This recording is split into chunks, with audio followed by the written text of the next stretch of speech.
the enigmatic This is loud entrepreneur in my ears. whose words will make you sure. Know, trust, and believe. The master teacher I has wish y'all could hear come what I'm to hearing help in my you ears. succeed. I don't know how to The make that gem happen yet. dropper, So the while truth the speaker, intro is playing in the my voice ears, in the universe that I will just want to bring say you to thank your y'all for joining highest me peak. today. Welcome I'll introduce to the myself Get in a High on second. Motivation show with Mimi the Motivator, My your notes. favorite motivator's favorite motivator. This is a serious conversation. Have you ever been in a relationship that like started fast and ended fast, and you were trying to figure out why did the relationship start so fast and end so fast? So that's what we're about to talk about today.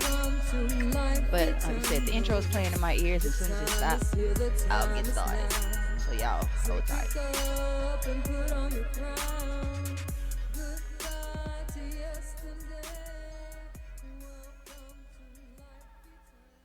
Peace and blessings, love bug. Welcome to another episode of Get High on Motivation.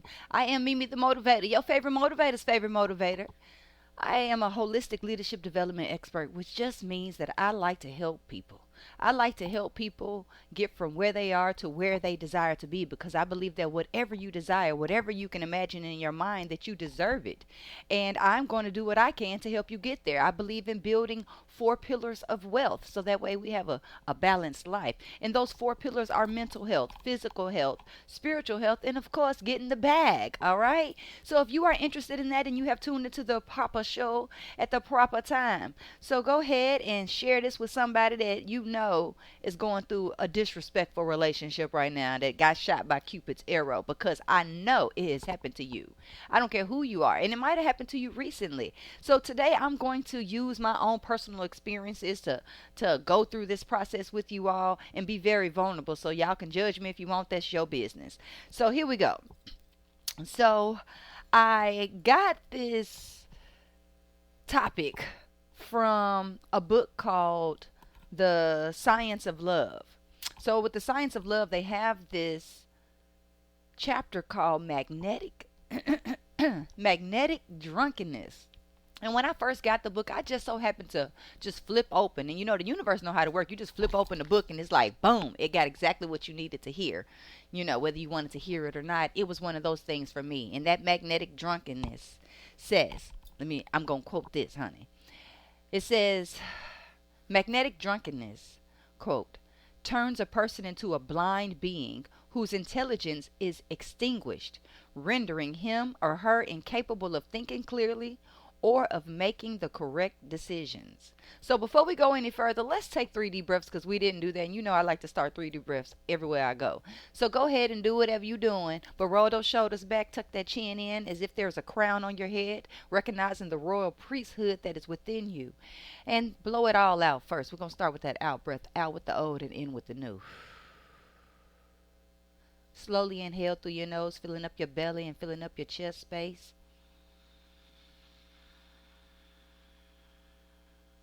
And blow it all the way out. Keep blowing. You can blow. There's more in you than you believe. And then slowly, deeply inhale, filling up the belly, filling up the chest into the top of your head. And hold it for a second. Let it all the way out. One final deep breath, the longest, deepest breath that you can get, and hold it at the top.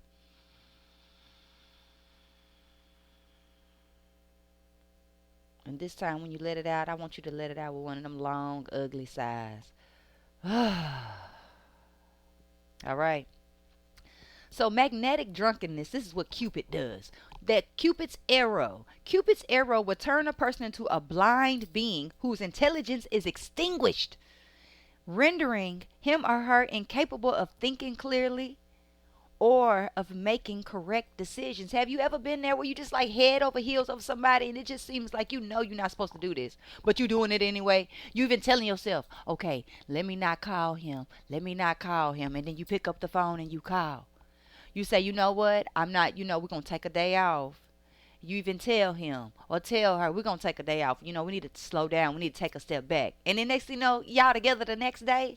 And it's just seemingly just, you just doing all kind of stuff you don't normally do. Like normally you not into PDA and now you tongue kissing it in the Kroger parking lot. Just crazy stuff like that. I know I'm not the only one who's ever experienced this. So if you've ever experienced this kind of love, like where you just like love at first sight, drop something in the comment box so I can know that I'm not alone. So let me tell you what this looks like. So a lot of times when we fall into these fast relationships, it's because this person, something about them makes us feel like they are the ideal one. They are the one, the right one, the magic one, the one forever. Your soulmate. It's like everything just clicks. The chemistry is there. You might have seen some little red flags. They could have been orange. You pretended they were orange because you just so like, oh, this is the person. This person is like perfect for me. I was there, y'all. And I couldn't help myself. That's all I can say is I could not help myself. I even said, you know what? I'm going to microdose on this dude. I'm going to microdose. So if y'all don't know about microdosing, when you microdose in shrooms, you take a dose, and then the next day is like the residual effect. Then the third day is like your free day, and then on the fourth day you take another dose. I feel like when you're in relationships, you need to do that, but I'm not going to talk about that yet. So when you get shot by Cupid, let me talk about the must haves that the book tells us. In order for Cupid's arrow to actually affect you and make you start acting crazy, is that one, your psychic defenses have to be open.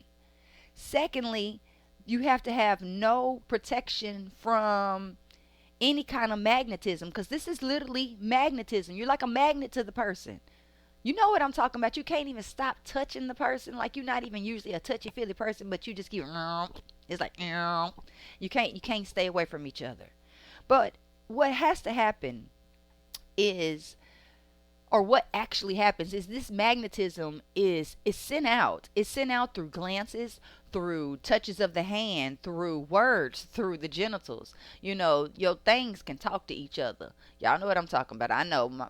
I feel like I used to feel like my poom poom had her own relationship with this dude, because I mean she just would start, fluttering and all kind of stuff when he would come. I'm like, what's happening here? Like y'all got your own thing going on, and it is not including me.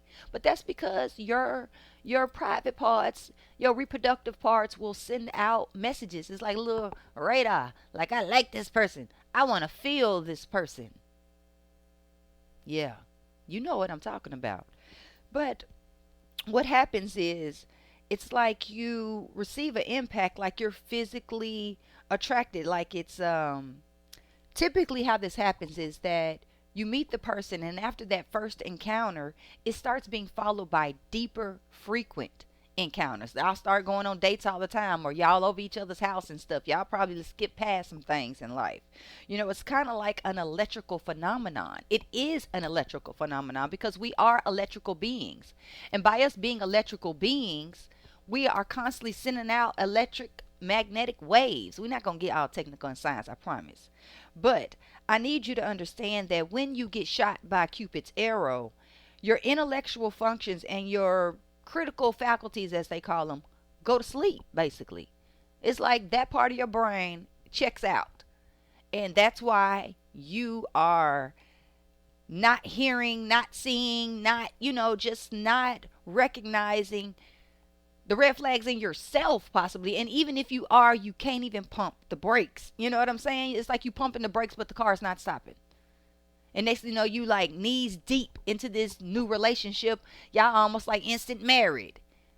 No, that's not what we doing. And what happens is, in these relationships, they move so fast that it usually suddenly ends.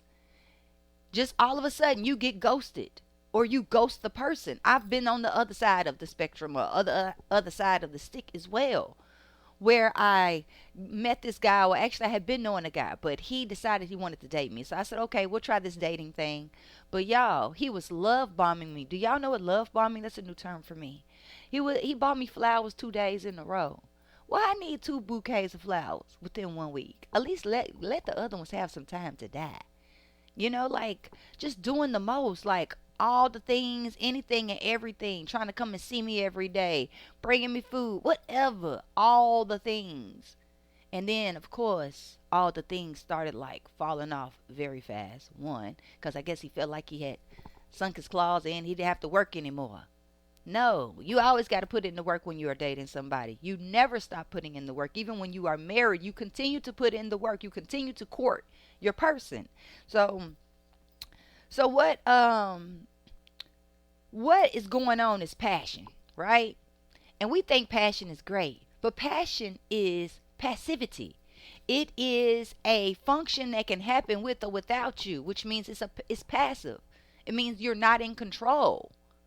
Passion means we're not in control. You have to harness that thing, you know, because otherwise it can be taken over by something else. That's how people, they have a passion. You're supposed to have passion for your business. Don't get it twisted.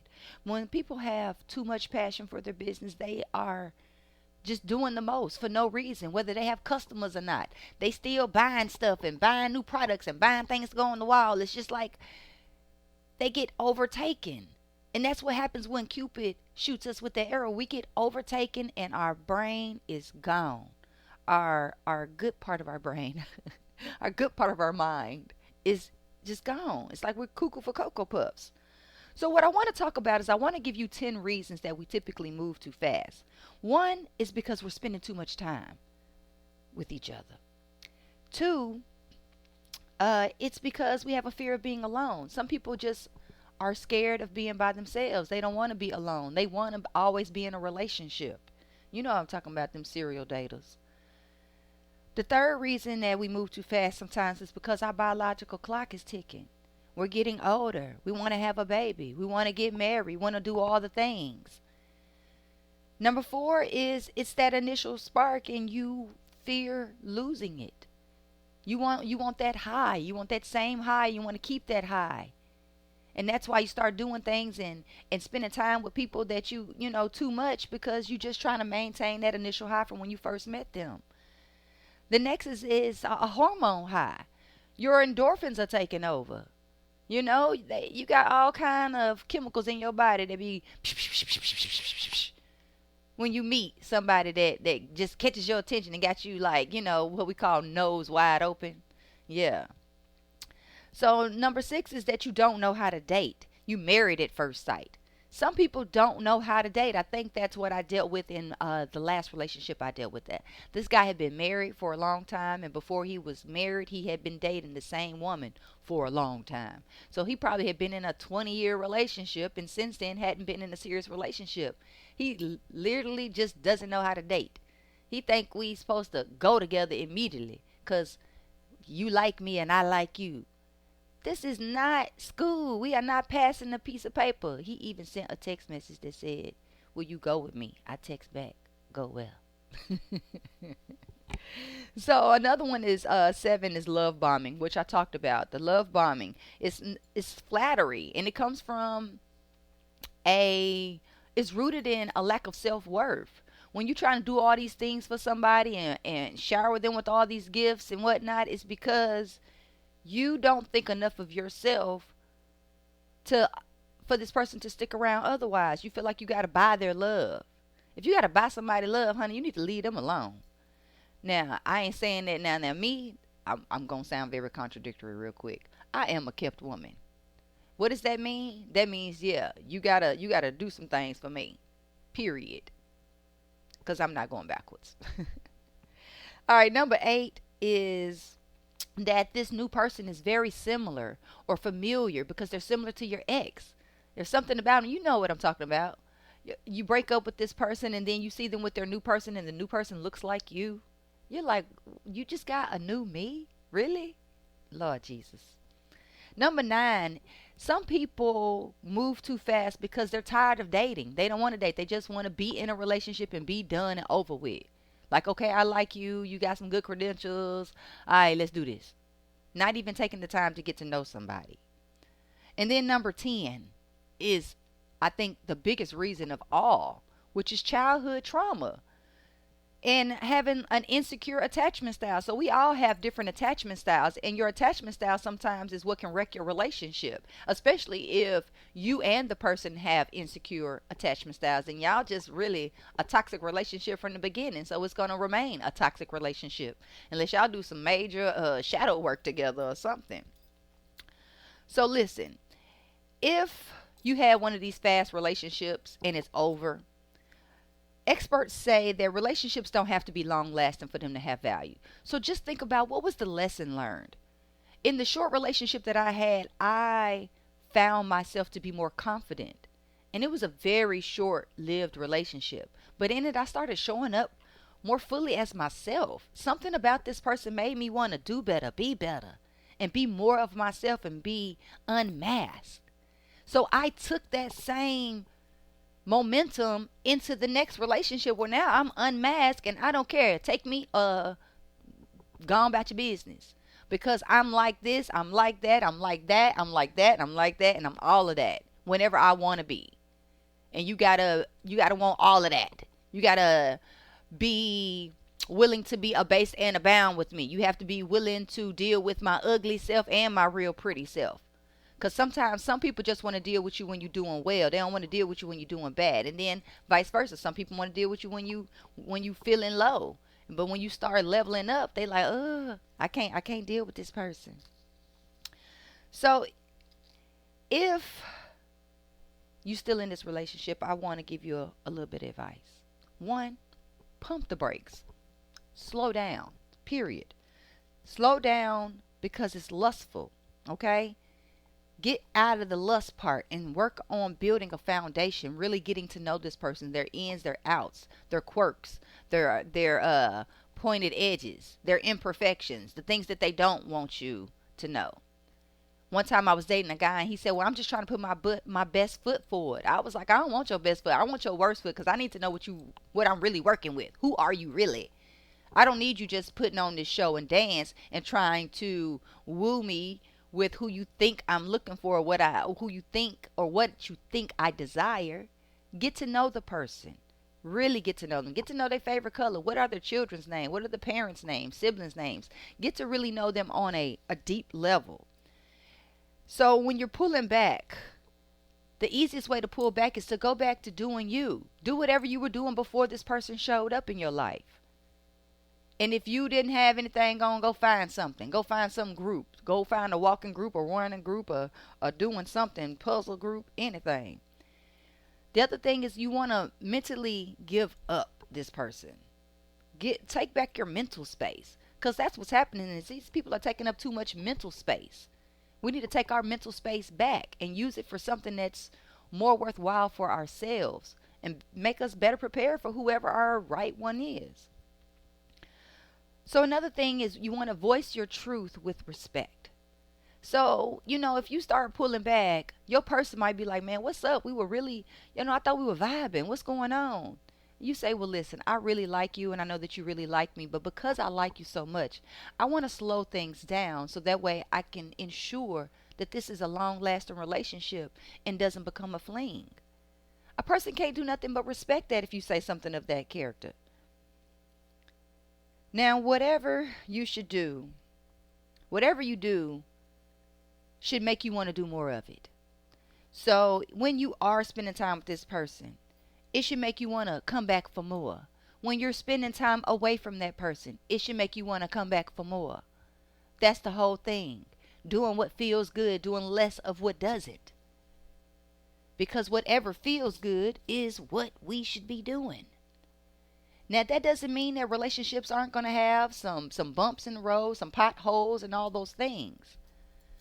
But the point of this whole conversation is that, listen, Cupid might come along in your life, or you may have recently got shot by Cupid. And that's okay. Just be mindful, extra mindful of your behavior. Be extra mindful of this person's behavior. Because we don't need to be trying to woo nobody and somebody trying to woo us. We need to show up as our authentic self and demand the same from this new person. Get to know somebody before you start jumping in physically. Build up the other parts of the relationship because the sex is just the icing on the cake. Make a good cake. Nobody wants a cake that's all pretty, but when you bite in and it's nasty. That's one of them Instagram relationships where everything looks perfect on the outside, but behind closed doors is toxic. Make sure that you are investing the time to get to know the good, the bad, and the ugly about this new person, or even the person that you're currently in a relationship with. If you're out there in the dating scene, date more than one person. Don't just date one person at a time. Back in the day, you had suitors. You didn't have a suitor. You had multiple suitors. So have multiple suitors. Date until you're married. I'm single till married. I'm not going to play wifey to somebody until they have put a ring on my finger. And then I might play it a little bit. And then we got to get married for real. Because some people will wear a ring on their finger and be engaged for years. How long do you need to be engaged? You don't. So take this message, share it with somebody that's in one of these crazy relationships that recently got shot by Cupid, and let them know, baby, clear your mind up. I am Mimi the Motivator, your favorite motivator's favorite motivator, and this is the Get Higher Motivation Show. Tune in wherever you've seen this. That means you need to find me. Hit the like button, hit the subscribe button, whether it's on YouTube, Apple Podcasts, Spotify. I'm on all the channels. Subscribe on all the channels. And I'll see you next week. Be happy, be healthy, but most importantly, baby, be you. Start tonight.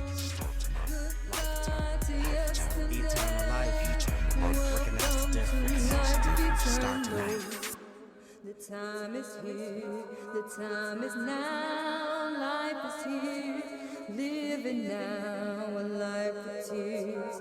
Listen now, have no fear, put on your crown, the time is here, the time is now, life is here, living now, a life of tears.